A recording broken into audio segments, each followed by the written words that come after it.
Okay, I'm back. Let's get down to it. Monster by Blackwing. Running with Ponies. Part 1. Waking up to bright and early after pleasant rest. Having driven nightmare from his mind. Nightshade has no longer felt that he was going insane due to lack of sleep. Sure, who could have taken his exhaustion on the various life forms around him? But there is no substitution for rest for his mind. He make a quick breakfast, but Skudlu's things were already ready for school, and headed off to Carousel Boutique to get the order. Sure, Retty could have called the mail ponies to deliver it, but reminding just exactly who was the mail pony in Ponyville, she decided that she didn't want to take the chance of having Derpy do it, especially since it was a special order. Although Rainbow Dash could get there faster, she was rather brutish and could easily cause the fabric to tear with her stunts. Arriving at the store at 7 in the morning, Red was surprised to see him being there so soon.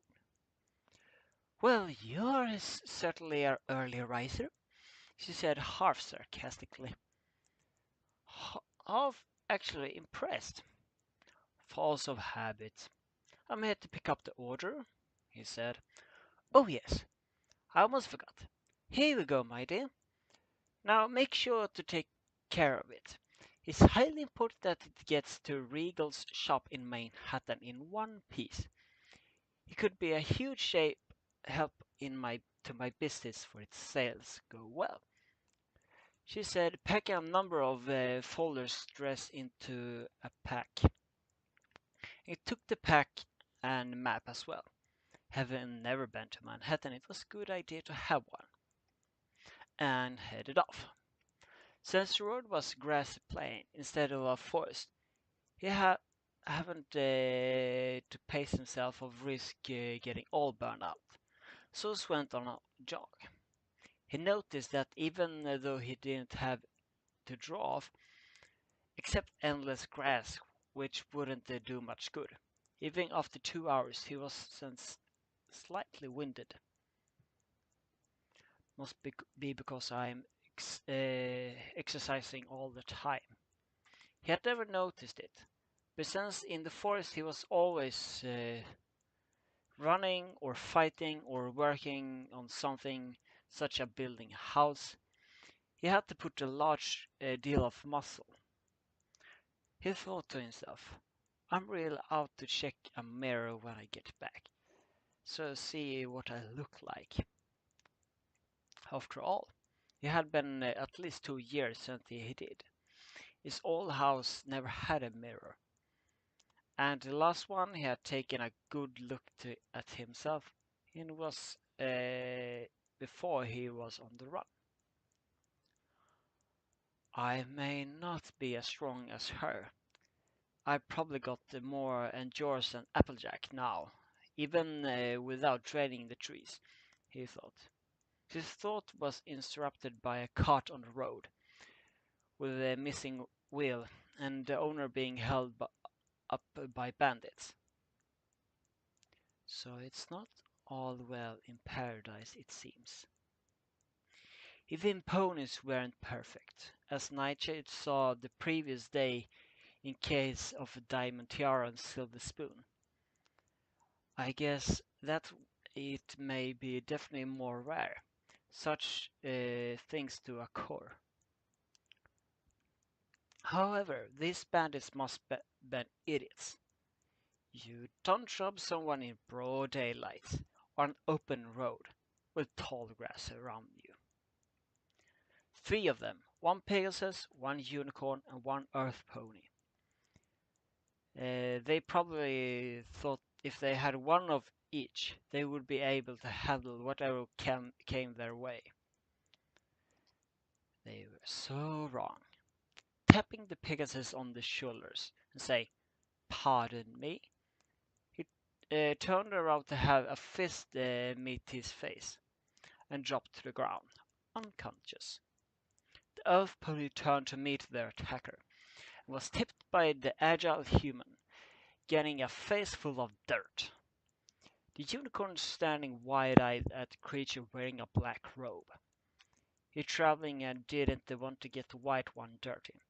Began preparing his spells, only to pass out from exhaustion. There the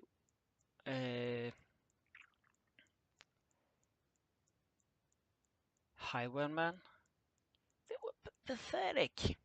Even if all three teamed up, they wouldn't be able to handle one timber wolf.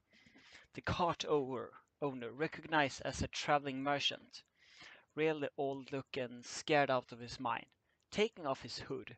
Nightshade just smiled at the old stallion, not a crazy monster smile, a warm, comforting smile. Hey pups, you alright? He said in the most unimposing voice possible. Thanks, Sonny. If it's not for you, I would have been done me in. I've been traveling these roads for years and never have been robbed once. I didn't think what kind of thing could happen anymore. At least here in Equestria, said the geezer in a raspy voice. Nightshade asked for some rope, which he used to tie up the bandits, took a pair of magic handcuffs out from his cloak. Ever since the episode with Celestia, he had been carrying a pair just in case. Cuffing the unicorn, he took a piece of paper, wrote bandits on it, and stuck on the unicorn's magic user's horn for just added insult. There. Now that's done, let me help you get that wheel back on.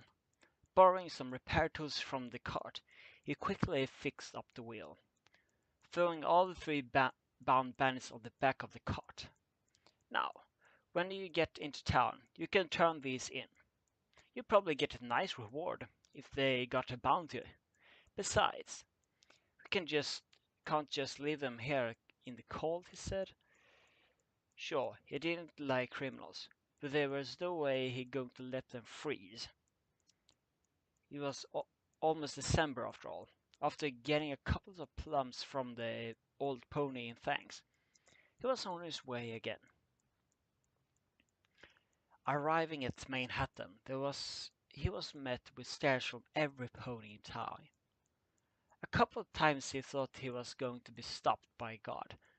They just nodded and let him pass. He told the guards that there would be an old guy coming that way later, and to tie some bandits off his hands. Finding the story quite quickly, he spoke to Regal briefly, explained that he wasn't a monster, that he were here to drop off an order. Honestly, Regal really just wanted him to leave, as he frightened all the possible customers.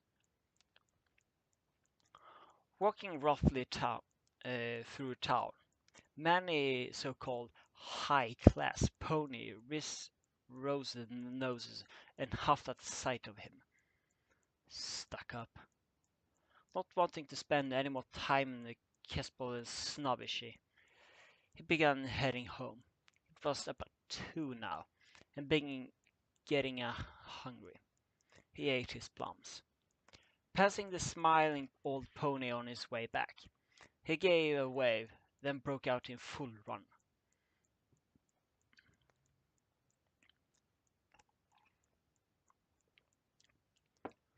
Nightshade had been taking it easy the whole time he was heading to Manhattan, because he didn't want to get worn out or ruin the dresses.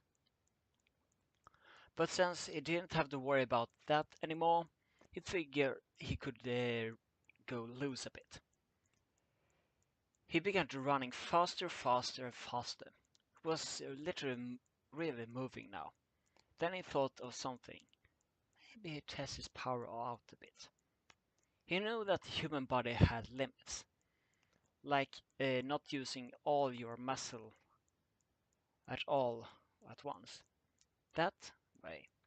The body would avoid degradation and cooperate for a long period of time. The only time was that limits were removed was in the case of fight or flight. Usually, when a person in danger, adrenaline makes their body work harder. Remove the limit for a short time to allow the person escape or defeat whatever danger them are facing. What if he didn't have to worry about his body degrading? He would be able to use his full capacity for extended period. That got him thinking. Well, I only do it for a little, just to see, he said to himself. Took a single year's life to turn it into some life and stamina. It began to flow around him. Like the time before, when he was falling, he broke out in a full sprint, running as fast as he could, dust kicking up behind him. The speed was amazing, and gave an adrenaline rush, and began running even faster. His speed kept increasing till it was nothing but a blur. To his surprise, a mark cone began to form in front of him. Before the energy he released had run out, he hit the wall of air and was flung into his back. Lying on the dirt road, he was a little pain from having landed harshly, but didn't care. He was laughing like a maniac. He had been really broken the sound barrier. What would be that would be useful in the race? No, he promised not to use his power for that. While it would be impressive and furtive, Rainbow Dash, he had made a deal that he wouldn't give up on free labor building his house, having to buy a barrel of cider, and having to fix all those trees. Still, the fact remained, after years of running his ass off, if he had a bit of adrenaline and kept it up with his power, he could probably break the sound barrier. That was something normal outside the capabilities of the human. Even considering his power and training, he should not be able to move that quickly. Maybe the magic of this world that is starting to rub off on him, he thought. Either way, Rainbow is going to be so mad. It had taken him 4 hours to travel to Manhattan, 1 hour to find the store, except to be back at 6 p.m. When he showed up 3:30, he was quite impressed with himself. He went up to Radio to report the success delivery, collected spits, and looked around for something to do, when he saw Rainbow Dash flying overhead. "Hey, you're back early. What's the matter? Get lost?" she asked sarcastically. "Nope, I made a delivery in record time. It would have been back earlier, but something hilarious happens, and I spent a half hour laughing my flank off." Nightshade responded, reminding not to swear in front of the ponies. Hey, well, anyway, good luck with the race on Sunday, she said, starting to sweat a bit after hearing he made a journey that fast. "I heard you made a bet with AJ too. Man, you're going to end up way a hole after you lose to the two of us." The fact that he made a journey that takes 4 hours on foot on a single hour was a little unnerving.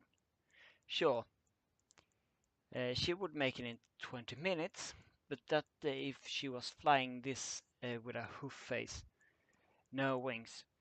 She really didn't want to give up her naps to help him build a house, and she really didn't want to give up on that cider. Oh dear. Having the rest of the day off, Nightshade had finished framing the house's first floor.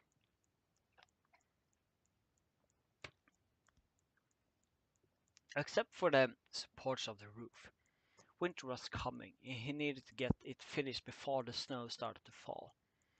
Oh well, given that he had given a Rainbow Dash helping him on Monday after he had won the race, it'd make up plenty of time. Tomorrow was a day off, but he was spending it with Fluttershy. Back at Fluttershy's cottage, Nightshade did his normal duties of healing the sick and injured animals. He passed his injuries to the trees, as usual, also get back the years of his life that he threw to the wind.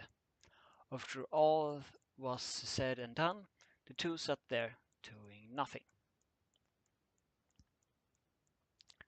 So, what do you want to do tomorrow? He asked her, trying to be casual. It didn't work. She blushed again, and this caused him to blush. Well, whatever you want it to be is fine, she said in her usual tone. That wasn't good. He wanted to do something she liked, not the other way around. Thinking quickly, he decided he knew something she might like. How about we go into Everfree? He suggested. She visibly shrank at the thought, started quivering. She was oddly afraid. Why would you go into the forest? She said in shivering. It's full of monsters and clouds moves on themselves. It's not safe. Ah, you forgot. I lived there for 2 years. One of them with Scootaloo. Once you know how to deal with the forest, it's not so scary at all. Besides, there are a lot of animals in there that don't come near the edge.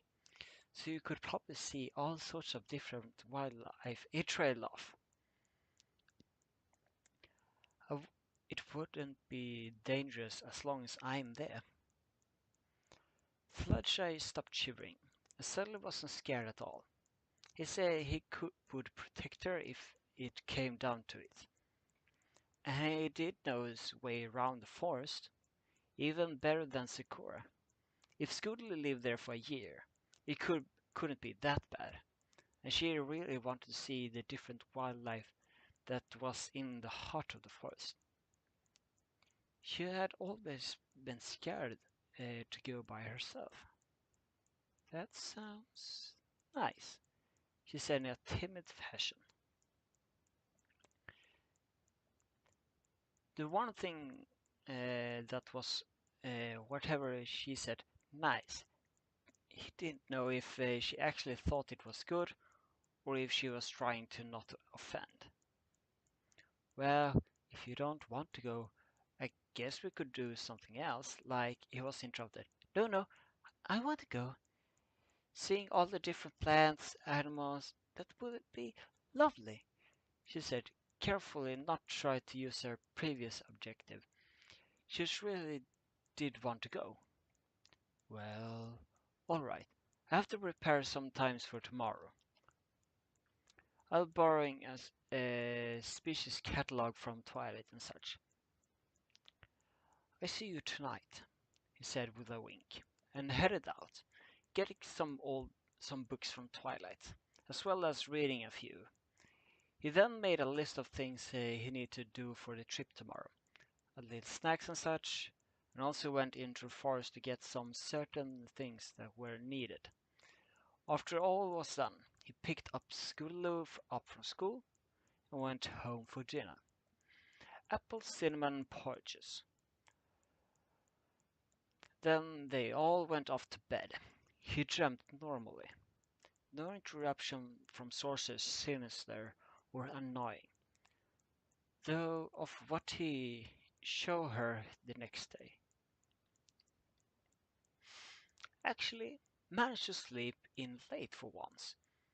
He was awoke by scent of pancakes, but no syrup. There was another thing he had been telling her about.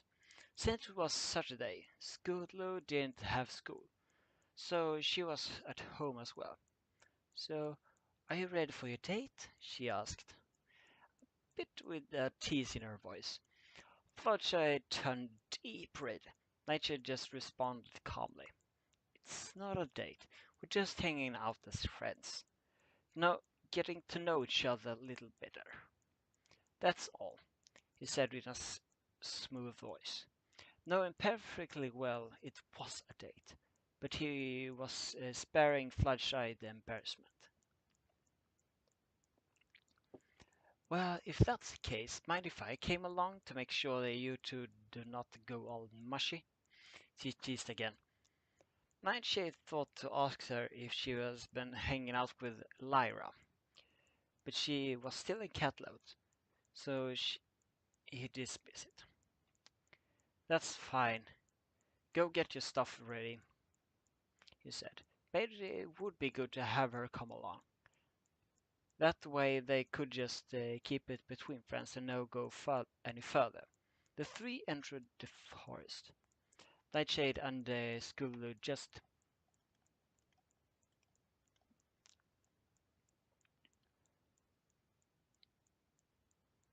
oh god damn it. Nightshade and Skulu were fine, having lived there for quite a long time beforehand. But Skulu was visibly nervous.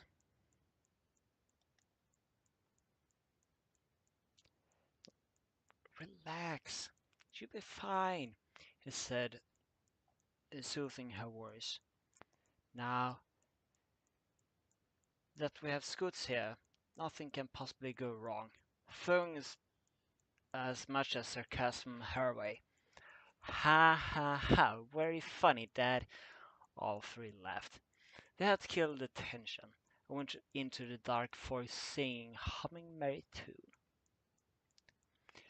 Looking at the various plants and animals, Fletcher was very excited. Whenever she went into the forest with her friends, it was always on a mission of some kind, and she was so afraid that she never took a look around. Seeing it in the daytime, even though the treetop blocked out the most of light, it was strangely beautiful. Nightshade took 3 yellow-blue flowers from his pocket and put them behind each pony's ears, and one behind his own. Fludshay blushed and asked what that is for. Skull already knew. It's a flower from a very special tree. Hopefully you don't have to find out what it does, he explained. Fludshay looked a little nervous, but since he was here, she didn't need to worry. This was all new to her, but for Nightshade and Scoots it was familiar territory. Ah, there's one. Take one. Take a look. He pointed at a maple tree. Young, but healthy. Yeah, just a tree, Skoodloo said. You should usually get all covered in yucca tree sap whenever I crash into them, Skoodloo didn't get it. Not just any tree. This is a maple tree. Unlike pine trees or other trees, maple tree sap actually tastes good, he said, pulling out his teaching voice. How do you know it tastes good? Asked Fluttershy. Well, a long time ago, a human got covered in the sap of a maple tree, and rather than having the normal yuck reaction, he put it in his mouth and discovered it was actually sweet. Nietzsche had thought about all the other things humans discovered by behaving in ways that would have been seemed crazy at the time, but it bark and dirt in it. School complained, sticking out her tongue. Well, that's because it's on the outside. On the inside of a tree, there's a lot of sap. It's not nearly as thick.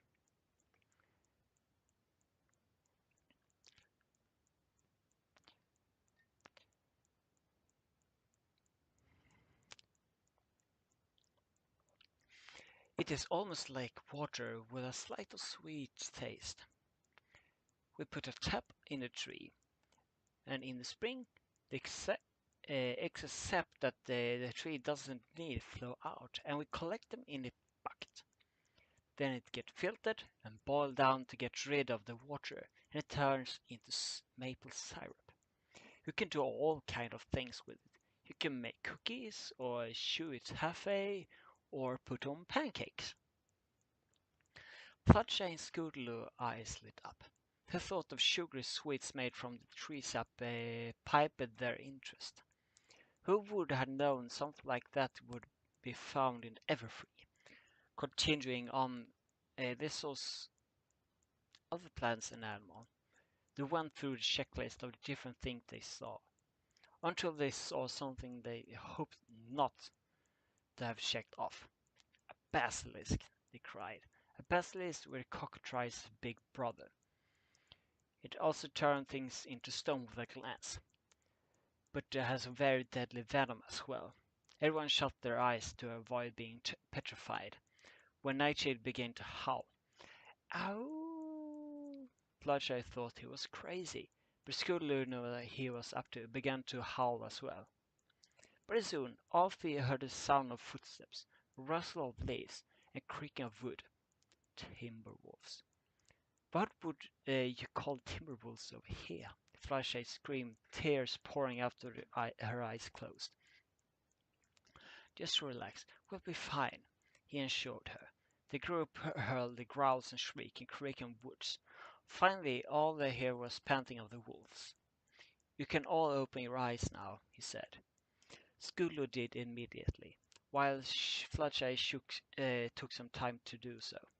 When she opened them, she saw a pack of 10 or so wolves just sitting there, laying down, all calmly. What? Fluttershy asked, gently confused. Timberwolves were vicious, but these ones were actually completely placid. Remember that flower I gave you earlier? Nightshade said. It's from the tree wolf tree. Timberwolves are not actually wolf. They are branches that have been falling off that tree. When they reach the ground, the magic in the branches collect the other fallen branches, leaves and whatnot turn into wolves. The automatons, parts of the trees. They protect the forest from threats. They all carry the tree's flowers to other locations. Because we have a piece of the tree with us, they think we are the tree. That basilisk was a threat to us, so they protect us, he explained.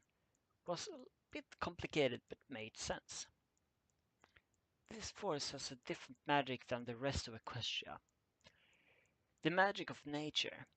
If we learn how to coexist with it, then we can learn to use it ourselves. I drew them here with a hole. Patting one of the wolf's head, wagging its branched tails.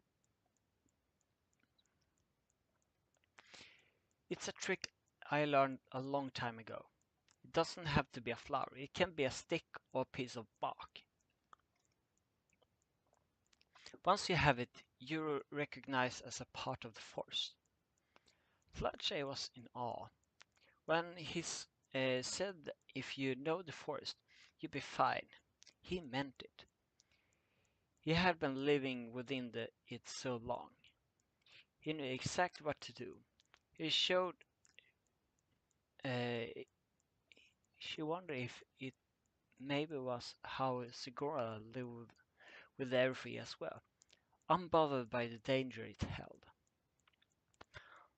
Let's head back, shall we? I think that's enough excitement for the day, Nightshade said. With that, they headed out to the forest and back into the cottage. Fluttershy was blushing again. She made tea out of the tree for them, and just spent the rest of the day relaxing. School have been gone off to bed, leaving Fluttershy and Nightshade alone on the couch. Her face was red. I had a great day today, she said softly. I was always afraid of the forest, but now I don't have to be anymore. If I learn more about it, then I don't have to be scared. And she paused. If I have you there, I won't have to be worried.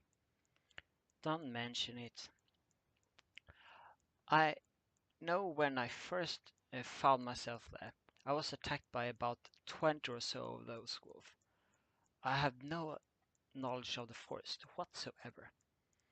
But as time went, I learned, and now those were same wolves just saved us all now. You know, maybe I ought to write a book about it. That way, others can benefit from it too, he had said. Floodshade just nodded. They sat there for an hour, just slowly sipping at their tea. Angel getting annoyed at the silence and was stamping on his foot, trying to break the awkward silence. Nightshade spoke first. I'm running off the leaves tomorrow, he said. I'm racing Applejack and Rainbow Dash. Oh, well, good luck on the race, she said meekly. Cheer for me? I don't know. I'm not the best at cheering, she said, remembering back at the Young Flyers competition. Don't worry. Even if there's a roaring crowd, as long as you and Scoots are there, there'll be all the cheering I need, he said with a blush. Oh, yeah, okay, it was cheesy, but it was true. He didn't care who else was watching, just the two most important ponies in the world to him. Fudge blushed back.